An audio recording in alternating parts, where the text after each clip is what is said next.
భారత్ పాక్ మధ్య ఇప్పుడు పచ్చగడ్డి వేస్తే బగ్గుమనే పరిస్థితి నెలకొంది. ఇప్పటికే రెండు దేశాల మధ్య తీవ్ర ఉద్రిక్తతలు నెలకొనగా తాజాగా పహల్గాం ఉగ్రదాడితో అవి తారాస్థాయికి చేరుకున్నాయి. ఇప్పటికే పాకిస్తాన్ పై అనేక ఆంక్షలు విధించిన Bharat cabinet committee on security సమావేశమై 5 కీలక నిర్ణయాలు తీసుకుంది.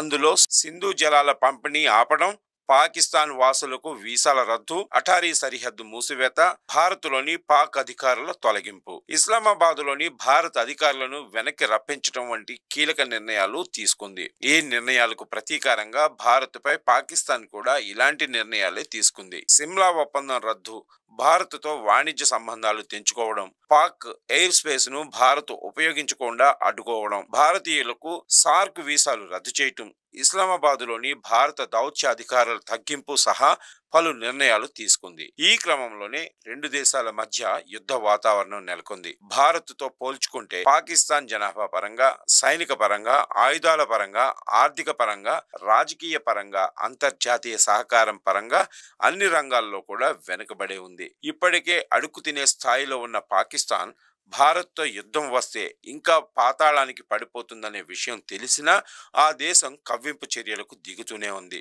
విదేశీ మారక నిల్వలు పూర్తిగా అడుగంటిపోయి రోజు గడవాలంటే విదేశాలు, విదేశీ సంస్థలు, అంతర్జాతీయ సంస్థల వద్ద చేతులు చాచి అడుక్కుంటుంది. పాకిస్తాన్ ఆర్థిక వ్యవస్థ తీవ్ర పతనావస్థలో ఉంది. మరోవైపు అంతర్గతంగా పాకిస్తాన్లో అనేక రాజకీయ వేర్పాటువాద సవాళ్లు ఉన్నాయి. ప్రభుత్వం, సైన్యం మధ్య కూడా సఖ్యత లేదు. ఒకవైపు ప్రత్యేక దేశం కోసం ఎప్పటి నుంచో డిమాండ్ చేస్తున్న బలూచిస్తాన్ ఇటీవల కాలంలో పాకిస్తాన్కు పెద్ద తలనొప్పిగా మారింది. ఇలాంటి సమయంలో భారత్తో యుద్ధం అంటే పాకిస్తాన్ ఇంకా నష్టపోవాల్సిన పరిస్థితే ఉంటుంది. మరోవైపు సైనిక పరంగా, ఆయుధాల పరంగా, రక్షణ శాఖ బడ్జెట్ పరంగా చూస్తే భారత్తో అసలు పాకిస్తాన్ పోటీ పడే స్థితిలో కూడా లేదు. భారత్ వద్ద 14 లక్షల మంది సైనికులు ఉండగా పాకిస్తాన్ వద్ద కేవలం 6.5 లక్షల మంది సైన్యం మాత్రమే ఉంది. ఇక రిజర్వ్ ఫోర్సులు భారత్ వద్ద 11 లక్షలు ఉండగా పాకిస్తాన్ కు కేవలం 5 లక్షల మంది మాత్రమే ఉంది.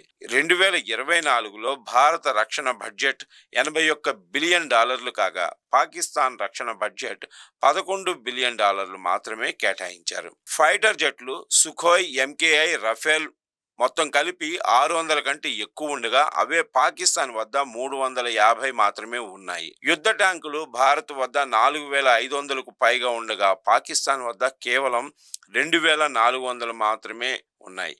నౌకా శక్తిలో భారత్ వద్ద ఒక ఎయిర్ క్రాఫ్ట్ క్యారియర్, డిస్ట్రాయర్స్, సబ్మెరైన్లు ఉన్నాయి. కానీ అదే పాకిస్తాన్ వద్ద అయితే నౌకా శక్తి పరిమిత సంఖ్యలోనే ఉంది.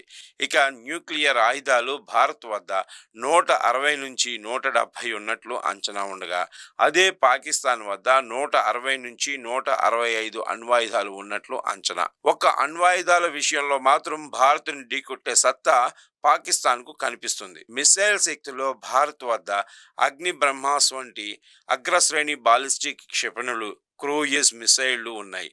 అదే పాకిస్తాన్ వద్ద షాహీన్, గౌరీ, బాబర్ మిసైళ్లు ఉన్నాయి. పహల్గాం ఉగ్రదాడిని భారత్ చాలా తీవ్రంగా పరిగణిస్తుంది. అంతేకాకుండా ఈ దాడి చేసిన ఉగ్రవాదులు ఎక్కడ ఉన్నా తీసుకువచ్చి మట్టిలో కలిపేస్తామని స్వయంగా ప్రధానమంత్రి నరేంద్ర మోడీ తీవ్ర హెచ్చరికలు చేశారు. కేంద్ర మంత్రులు అమిత్ షా, రాజ్నాథ్ సింగ్ కూడా ఇలాగే తీవ్రంగా స్పందించారు. Today from the soil of Bihar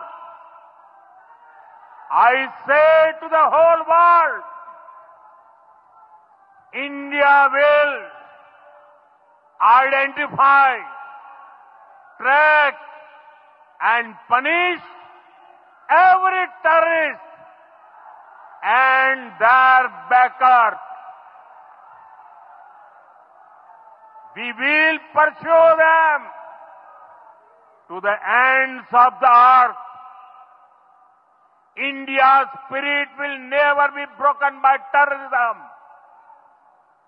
Terrorism will not go unpunished. Every effort will be made to ensure that justice is done. The entire nation is firm in this resolve.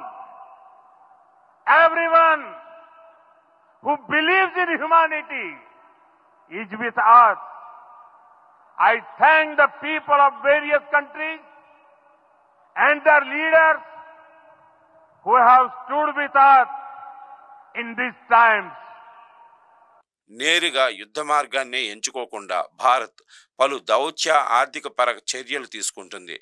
యుద్ధం విషయంలో భారత్ పెట్టుకున్న రూల్ మాత్రం ఎన్నటికీ మారదు. మొదట ప్రత్యర్థి దాడి చేస్తేనే దానికి ప్రతిస్పందించడం తప్ప భారత్ ఎన్నడూ మొదట యుద్ధానికి కాలు దువ్వదు. ప్రస్తుతం ఇరు దేశాల సరిహద్దుల వద్ద పర్యవేక్షణ పెరిగిన, సైన్యం ఆయుధాలను మోహరించిన, యుద్ధం జరగడం అనేది చివరి పరిష్కారంగా మాత్రమే రెండు దేశాలు భావిస్తున్నాయి. ఎందుకంటే ఒకసారి యుద్ధం కనుక ప్రారంభమైతే రెండు దేశాలు తీవ్రంగా నష్టపోవాల్సి వస్తుంది. సైనిక పరంగా పాకిస్తాన్ కంటే అత్యంత బలంగా ఉన్న భారత్ పాకిస్తాన్ కవ్విస్తే తప్ప యుద్ధ భూమిలో అడుగు పెట్టదు.